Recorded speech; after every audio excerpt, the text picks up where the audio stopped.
VP Inday, ito yung panahon na kailangan lumabas ka na. Ipapaliwanag ko kung bakit.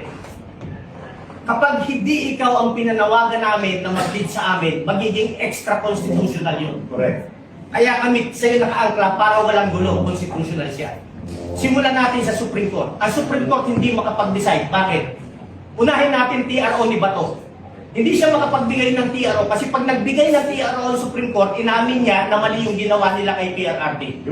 Ngayon, kung kumampi naman ang Supreme Court doon sa ICC at sa gobyerno, inamin naman ng Supreme Court na failure na ang justice sa bansa natin.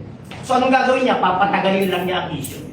So yun ang stand nila. So hindi tayo pwedeng maghintay ron. Punta tayo sa legislative branch, sa House of Representatives, hindi natin kailangan ipaliwanag. Doon nagmula ang kaguluhan. Punta tayo sa Senate, pati ang Senate ngayon.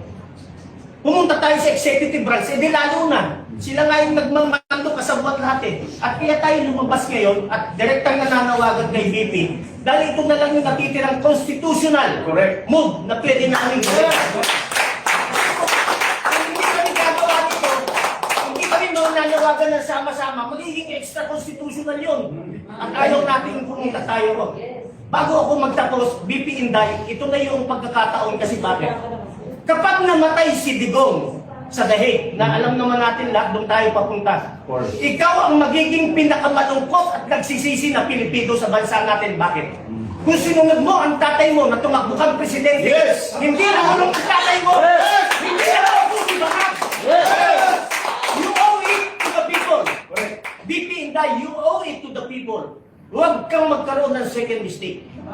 Kaya kami naninindigan ngayon dahil ikaw lang ang constitutional successor. Wala nang iba. Kapag ka hindi kami sumigaw ng constitutional succession, magiging extra-constitutional yun. Ayaw namin mangyari. VP Inday, nandito kami nanatawagan, tumayo ka na. On behalf ng mga active military, bakit hindi sila makasuporta? Alam ko sa puso ko, dahil lagi natin silang kinakausap. Ang sagot nila sa akin, bigyan mo kami ng reason, Kap, bakit namin kailangan isang suportahan? Wala siyang pronouncement. Ang gustong marinig ng mga active military ito.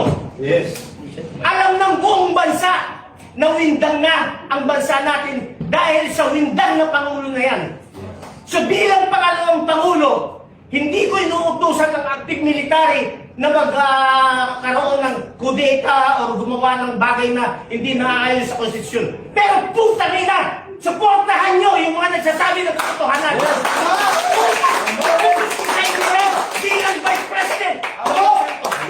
Yun ang pinaparinig ng ating mga active military.